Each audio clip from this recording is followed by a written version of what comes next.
संत रामपाल जी महाराज की रिहाई अब निश्चित हो चुकी है, ऐसा कहा जा रहा है। सोशल मीडिया पर यही वाक्य घूम रहा है। कुछ लोग इसे अंतिम सत्य मान चुके हैं, कुछ लोग इसे साजिश कह रहे हैं और कुछ लोग डर फैला रहे हैं कि सब कुछ पहले से तय था। लेकिन सवाल ये नहीं है कि लोग क्या कह रहे हैं। सवाल ये है कि क्या सच में कुछ तय हो चुका है या फिर एक बार फिर अफवाह ने समाज को अपने कब्जे में ले लिया है। 14 जनवरी 2026, एक तारीख, एक सुनवाई और उससे पहले फैला भ्रम, डर और अधूरी कहानियां।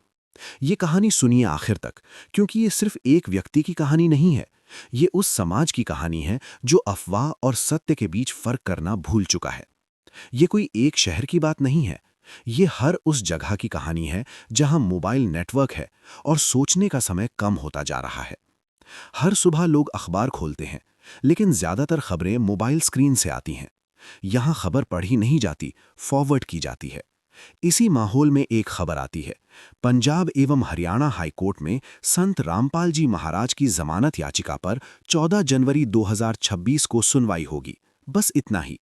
लेकिन यही एक लाइन कुछ घंटों में सैकड़ों कहानियों में बदल जाती है। अफवाह का पहला लूप। कोई कहता है अब तो बाहर आना तय है। कोई कहता है लोगों की मदद करके माहौल बनाया जा रहा है। कोई जोड़ देता है पंजाब और हरियाणा में बाढ़ आई थी ना, वहीं से सब प्लान हुआ। धीरे धीरे जमानत की सुनवाई एक कानूनी प्रक्रिया नहीं रहती, बल्कि एक कथानक बन जाती है। भीड़ का मनोविज्ञान। भीड़ को सच नहीं चाहिए, भीड़ को कहानी चाहिए। जितनी डरावनी, जितनी सनसनीखेज, उतनी ज्यादा विश्वसनीय।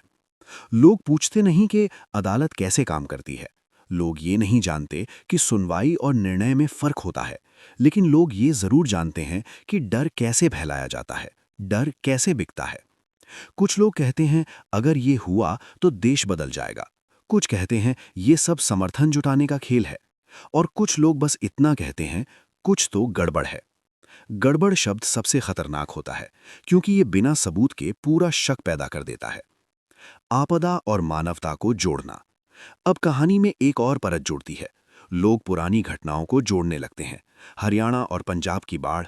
कोई कहता है उस समय मदद क्यों की गई, लेकिन कोई ये नहीं पूछता कि जब बाढ़ आती है तो मदद का धर्म क्या होता है। क्या पानी ये देखता है कि कौन किसे मानता है? क्या भूखा पेट ये पूछता है कि रोटी किस विचारधारा से आई है? मानवता पर शक। ये समाज की सबसे खतरनाक अवस्था होती है, जब मानवता पर भी शक किया जाने लगे, जब मदद को भी रणनीति रहा जाए, जब सेवा को भी साजिश कहा जाए। और ये सब अफवाह के सहारे होता है। अदालत बनाम अफवाह। अदालत में कागज चलते हैं, कानून चलता है, तर्क चलता है। लेकिन समाज में क्लिप चलती है, हेडलाइन चलती है और डर चलता है। अदालत तारीख देती है, समाज फैसला सुना देता है। कुछ लोग चुप भी हैं। इस शोर में कुछ लोग चुप भी हैं। वे अफवाह नहीं फैला रहे, वे इंतजार कर रहे हैं। वे जानते हैं कि कानून भीड़ से नहीं चलता। वे जानते हैं कि जमानत याचिका पर सुनवाई कोई अनोखी बात नहीं होती। लेकिन उनकी आवाज शोर में दब जाती है। सोशल मीडिया की अदालत। आज हर व्यक्ति जज है। हर उंगली फैसला सुना रही है। कोई कहता है सब साफ है, कोई कहता है सब झूठ है। लेकिन कोई ये नहीं कहता कि चलो इंतजार करें, क्योंकि इंतजार वायरल नहीं होता। डर की राजनीति। डर फैलाने वाले कभी खुद डरते नहीं। वे जानते हैं कि डरा हुआ समाज सोचता नहीं, डरा हुआ समाज सवाल नहीं करता, और सवाल सबसे खतरनाक चीज होते हैं। 14 जनवरी 2026, तारीख पास आती जा रही है, अफवाह तेज होती जा रही है।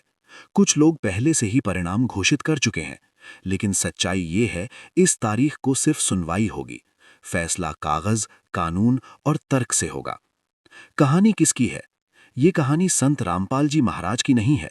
ये कहानी उस समाज की है जो हर कानूनी प्रक्रिया को राजनीति बना देता है, जो हर मानवीय काम को साजिश बना देता है। अंतिम संदेश। जब समाज अफवाह से चलता है तो न्याय को सफाई देनी पड़ती है। जब लोग डर से सोचते हैं तो सच को छिपना पड़ता है। और जब सच छिप जाए तो हर फैसला लोगों को अधूरा लगता है।